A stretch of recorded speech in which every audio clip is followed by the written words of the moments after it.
This is the fourth episode in our latest season, featuring missing persons across the United States, and the first in a two-part series. The views, thoughts, and opinions expressed are solely the interviewee's own.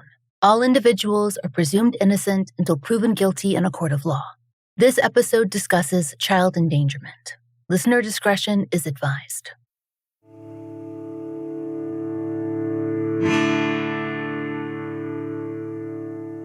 This is the Fallline.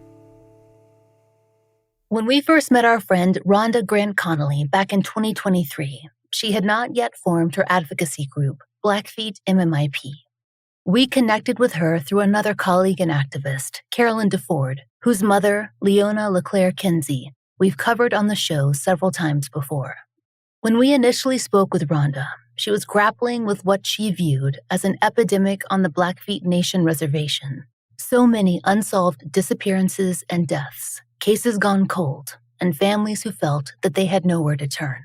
When she told us the story of her own nephew, Matthew Rattlesnake Grant's murder, she also mentioned other people's lost children: Leo Wagner, Ashley Loring Heavyrunner, Arden Pepion. In 2023, the state's newsroom reported that though Native Americans make up 7% of the state population, they account for 30% of missing people in Montana. That's a reality that Rhonda already knew well. The three people we mentioned, Leo, Ashley, and Arden, they're still missing today. And Arden remains the youngest missing person on the reservation. When we first began our work on Matthew's case, 3-year-old Arden had been missing for 2 years. Now, in the summer of 2026, it's been 5. Rhonda founded Blackfeet MMIP with others, mostly women, who wanted to see change. Billboards have gone up, rallies have been arranged, and direct help, like search parties and DNA initiatives and more, have become a reality because of that work. Matthew's case is still unsolved, and Arden Pepion has not been found. Her family is desperate to finally know what happened on April 22nd, 2021, and to bring her home. The story of what happened to Arden Pepion has always been told one way, at least on the surface. That story goes that she was last seen in the Two Medicine River area, near the water and in what the Independent described as, quote, an informal shooting range, a, quote, gravel pit roughly 20 yards from the riverbank in a wooded area off of Joe Show East Road, 20 minutes southeast of Browning. That's where her maternal aunt's boyfriend, Hahawks VL, said he'd taken Arden to do some target practice. He's been widely referred to as her uncle in the press, and it is true that he was dating a member of her family, but they were not blood-related. KPAX reported that it was around 7 p.m. that VL reported last seeing Arden. He said that he got distracted with the shooting, and when he looked back around, she was gone. It would be hours before law enforcement was called and she was reported missing. Some sources say that her footprints were found in the snow, not far from the riverbank's edge. The searches, they went on for weeks, first officially and then organized by the community. But Arden still was not found. There were perhaps clues, but not proof of what had happened to her. Arden Pepion is the daughter of Arbana and Aaron Pepion and was the youngest in her family. She grew up in Browning on the Blackfeet Reservation, and she was deeply beloved. Her family didn't even know that she was out at Two Medicine that day, not until it was too late. Arden's paternal grandmother, Irene, and her older cousin, Asia, sat down with us in the late spring of 2026 to discuss what their family has been through. It was difficult for Irene, so hard that Asia had to take over the interview and walk us through their experiences. Because, as she said, the pain had not begun in April of 2021. At that point, when Arden vanished, they had not seen her for 8 months, and that wasn't by choice. We began our conversation by learning more about Irene's family, her children, and her grandchildren, and Aaron, Arden's father. I grew up in Browning, Montana, on the Blackfeet Reservation.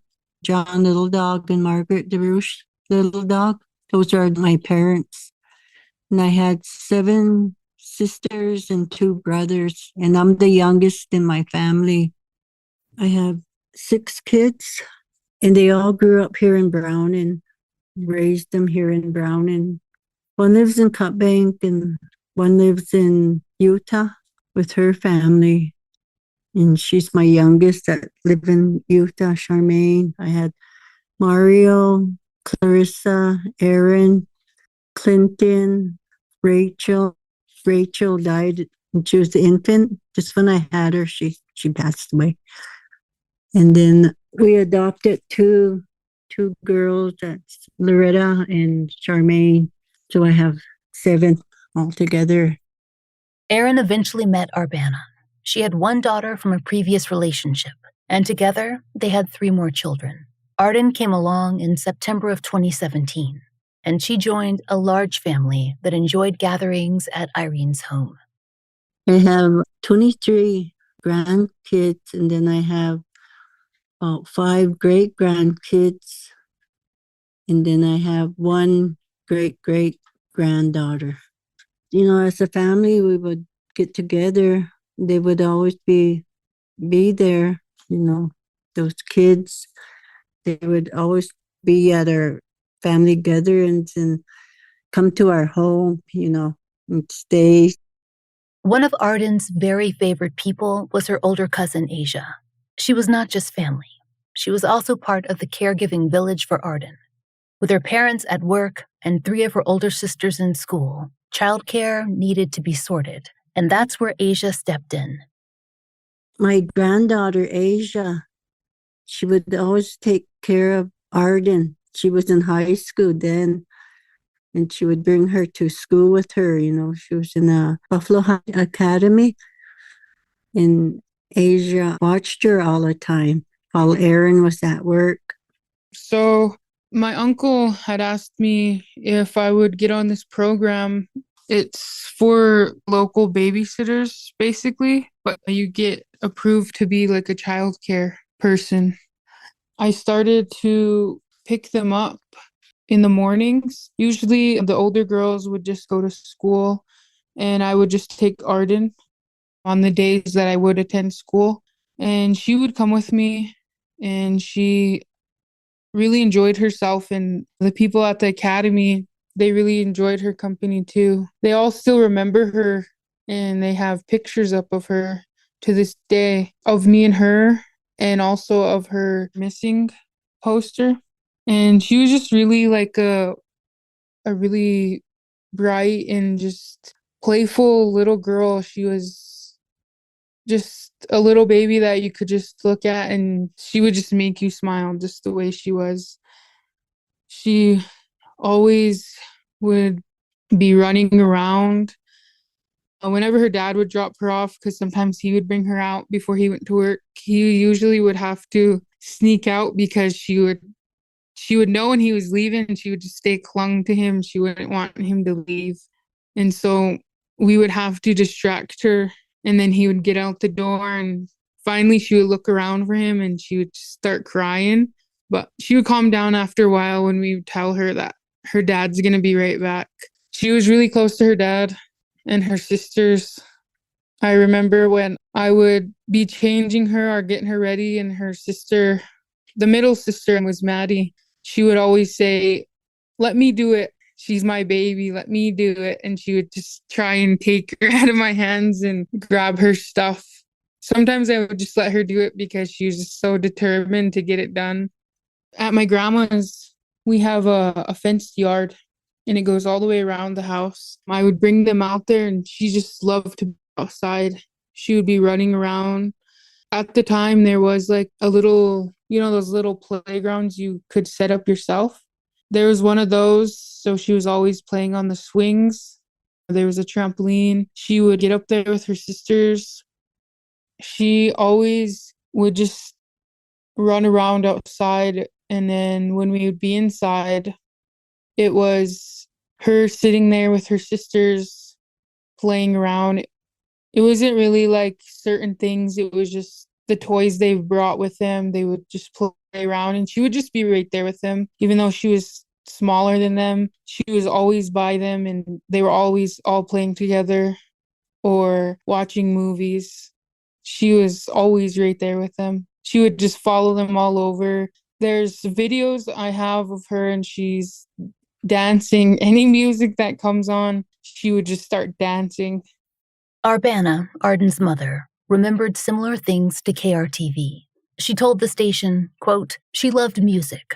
She loved doing TikTok videos with her sisters. She was just a very, very outgoing girl. For a 3-year-old, she was very smart."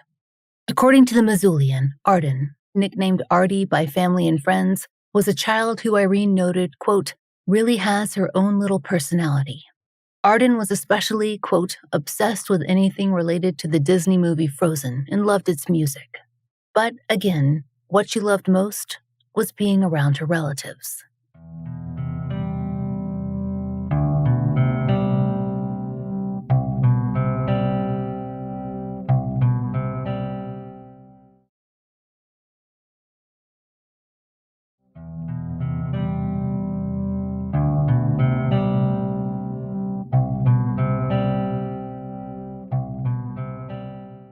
In the latter part of 2020, Arden and her sisters were placed by social services with their maternal family. They were still living there in the spring of 2021, and there wasn't contact with paternal relatives. That's why, Irene says, her parents and other relatives were not aware that she'd been taken out by her aunt's boyfriend. Weather reports from that time indicate it was extremely cold, and snow was still on the ground. It was a frigid period to spend so much time outside. But according to Hahawks VL, that's what he decided to do. As we told you before, he was not a blood relative. Rather, he was the boyfriend of Arbana's sister, Kimberly. The Pepion family told us that they did not know him at all. It was to the point we didn't even know how he looked. We knew his name, and we didn't know how he looked until maybe a little bit after that. We didn't even know that they were the ones who had him, that him and the girls' aunt had them when they weren't supposed to have them. They were supposed to be with their grandmother. And also, the taking them out to go shooting is not understandable because in this town, everybody thought the same thing. Who takes a baby out when you're going to go shoot your gun? And that's something nobody would do.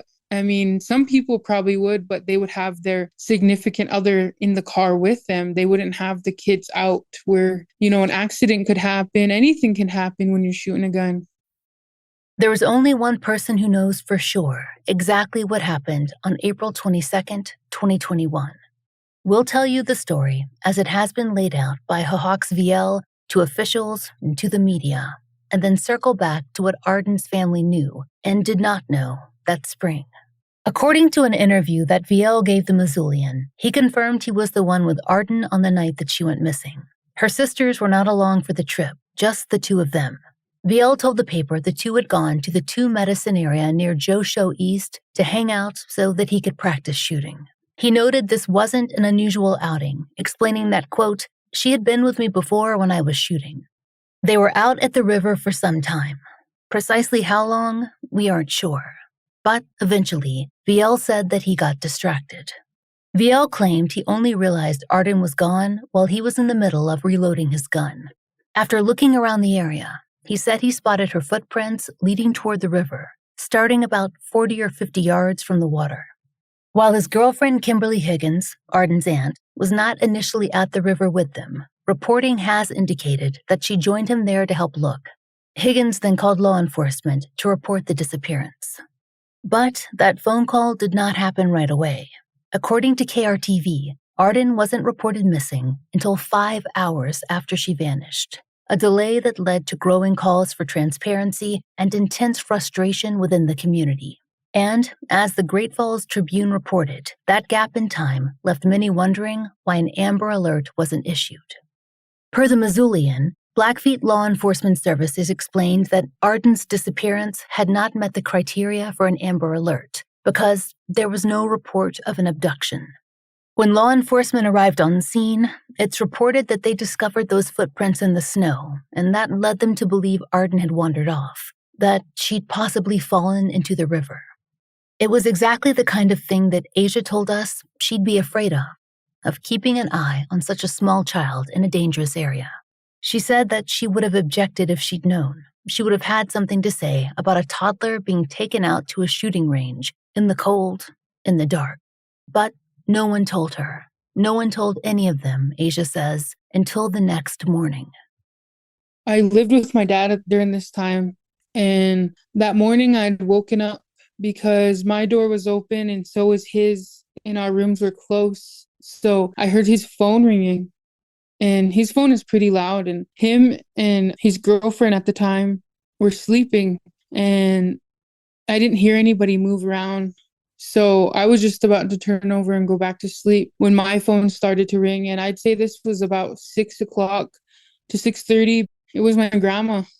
So I answered it. And I can always tell when something's wrong when my grandma, when it's something urgent with family, just the way her voice sounded. And she had asked for my dad. So I went into his room and I woke him up, and I'd given him the phone. And it wasn't on speaker at first. And then he just got up and then he had turned it on speaker. And he started talking, and my grandma, her voice started to break, and she said that Arden was missing. And right then and there, it just felt like my heart was just sunk so deep. And I just felt like I was just frozen. And my dad, he just shot right up, and he just said, What do you mean? And she said, I got a call saying that she was missing. And she had told us it was down on Joe Show Road.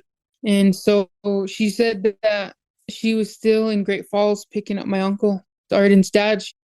It's lucky Irene was up so early that day, because she was able to organize the family quickly and head to the river, where, with the arrival of authorities, a large-scale search effort had begun. My grandma said that she would come and pick us up as soon as she got back, that they were just heading back. Her and my grandpa had picked me up, and we went out. As we were inching towards the Joe Show Road, I just had felt myself getting more and more scared to get there and figure out what was going on, and to figure out the circumstances of why she was missing, or if it was just something that somebody had said. Everything was just going through my mind at the time. And we had gotten down there, and there was so much people there. I couldn't even comprehend who they were. It was really muddy. It was so muddy that when I got out, I had just regular shoes on. And when I walked over to that tent, that my shoes had just gotten really caked with mud. And so I was looking for my uncle, and all those people, I think it was the police, the fire department, and a few other people who had come to help search, and they were already sending people out. They were briefing them on what to do if they had found her, and they were telling them which ways to go, and they were sending people in groups. And I remember I just started to cry because I didn't understand what was going on, and I didn't know what to think or what to even feel about the situation. And then I just remember after that, they just continued to search. And every day just felt like just heavy and sad. And all I could think about was just her every day. My grandparents were always out there. They were bringing out the donations of the food, the water, to the people who would come out and search. What Asia could not understand was the gap in time between when Arden allegedly disappeared and when authorities were alerted. She thinks about the search time that was lost, and she can't understand putting Arden at that kind of risk. The first thing you're going to do is go and call the police. You're not going to wait for your significant other to get off work. You're not going to go and call them first. You're going to call the police because there's a little girl, a baby missing, and it's snowing out and it's cold. We asked Asia and Irene if the family had been able to view Arden's reported footprints, that trail that led 40 or 50 yards by the river, for themselves.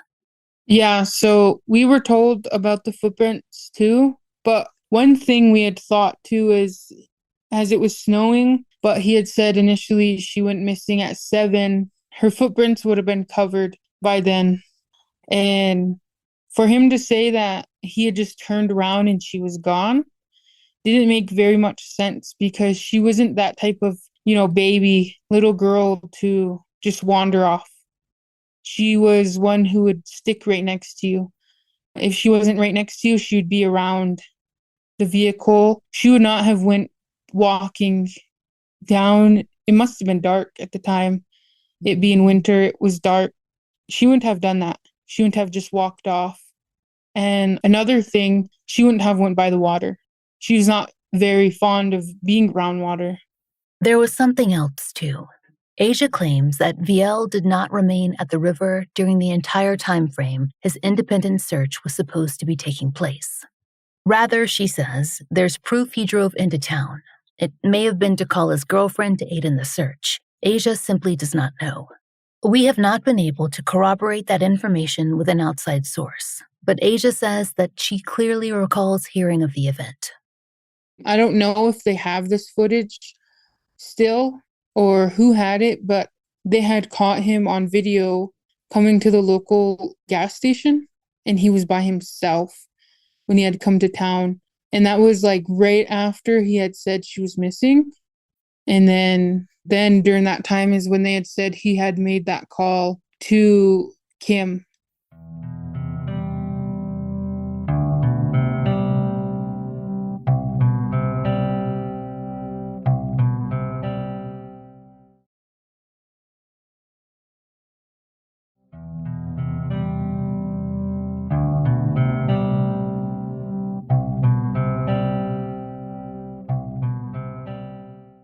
Perhaps the delay in alerting the police or other family comes down to a fear of getting in trouble, but it pushed the beginning of an official search for Arden into the late night and early morning hours, when it was coldest and darkest and most difficult to try and trace her. There was an early report of Arden's clothing given to the searchers, and based on what we have found, it has been the primary description that's used to this day. According to the Great Falls Tribune, the initial details released described Arden wearing a purple jacket with a unicorn design on the front, a gray sweater, black leggings, and black boots with green trim. Later, that was updated. She was eventually described as wearing a gray Glacier brand sweatshirt, not a unicorn jacket. But that new information never made its way into many media reports. And her clothing was important. According to Asia, the revised description was released because the original clothing was found, not in the woods, but in Viel's vehicle. We aren't precisely sure of the order of events here, or when the truck was searched, whether it was during the initial official response or later, or what items might or might not have been found. Like so many aspects of Arden's case, it's difficult to confirm certain details without a case file. We reached out to Blackfeet Law Enforcement Services and the BIA for comment on this, but did not hear back, so we cannot absolutely confirm this story. The important part is, though, that the initial description was incorrect, and we can't verify why. Asia, though, she says that she has a distinct memory of when she found out, because it affected the missing persons flyers that her family had just created. I had remembered that they had these flyers. They were little, not really tiny ones, half of a regular page of a paper. And they were her flyers of what she was wearing, just her whole description. And I remember there was a really thick packet of them. And my grandma had picked me up and they were on her dashboard. And I asked her how come they weren't handed out yet. And she had told me that it was because they changed what she was wearing.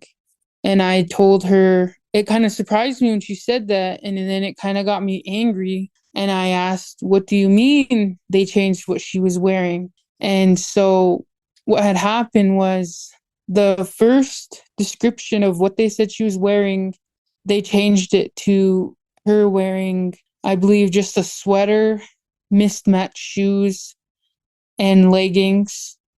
But in the beginning, the first one, she had boots on and she had a jacket, a big jacket, I believe. And this is the part that really gets me angry, is because they had checked his truck and they found what they said she was wearing in his truck. I believe they found her other boot and they found her jacket in that truck. And that's when they changed it. The search for Arden continued.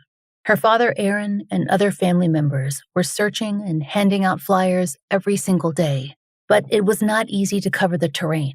According to the Missoulian, former Blackfeet Tribal Business Council Secretary Mark Pollock explained that only about 18 tribal police officers are tasked with patrolling the reservation, a territory that spans 1.5 million acres.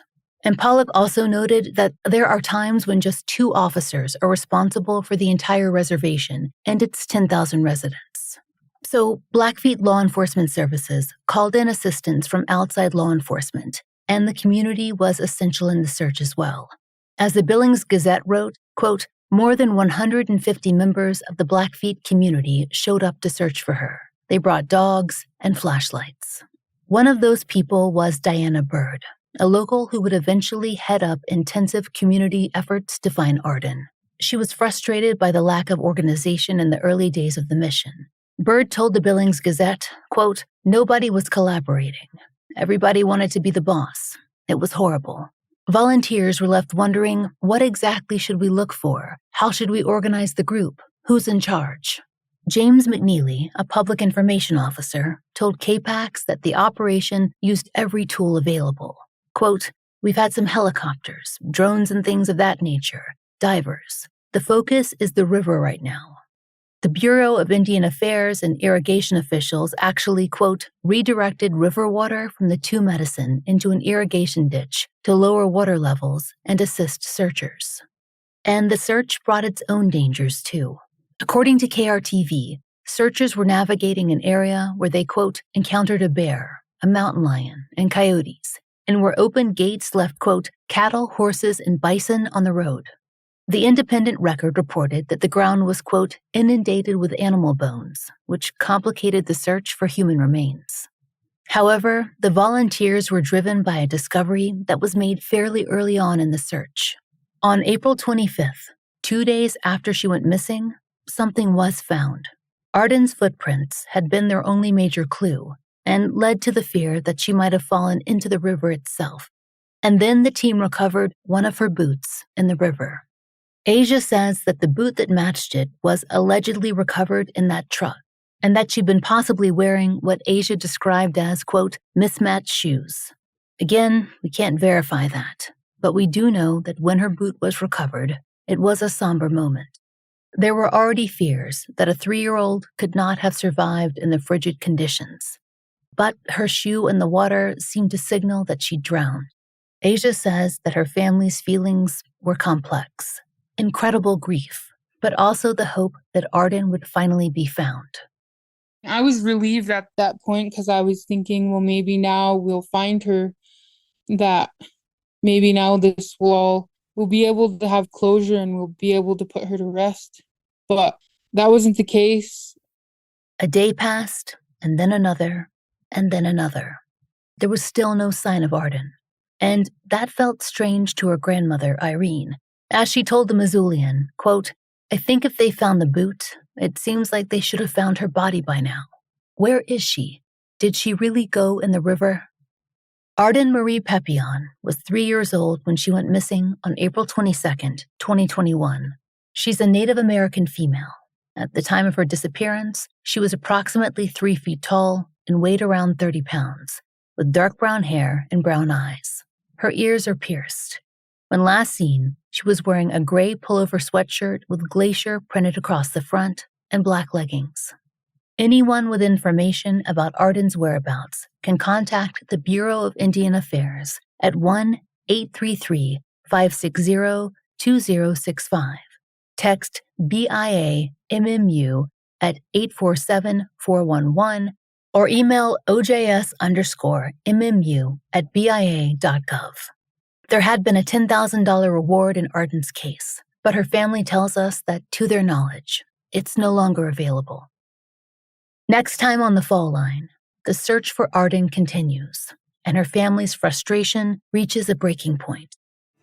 If you know of a case that should be covered on The Fall Line, there's a link to our case submission form in the show notes. Thank you for listening. The Fall Line is an independent podcast, and we appreciate listener support. It allows us to do research, obtain FOIA, pay our content advisors, and support and donate to the causes we care about. Our therapy fund is paid for through Patreon and Apple Premium subscriptions. If you try out the products we advertise, please use our sponsor codes. It really helps. And please take a moment to rate and review our show in your podcast app of choice. If you listen to the show on Apple Podcast, please be sure to check your subscription to make sure you're set for automatic downloads so that you do not miss an episode. My book, Lay Them to Rest, is out everywhere. Find out more through the link in our show notes. The Fallline is created by Laura Norton and Brooke Hargrove. The show is written, hosted, researched, and produced by Laura Norton. Engineered by Southern Gothic Media and Rachel Boyd. Content advisement by Vic Kennedy. Special thanks to Liz Lipka.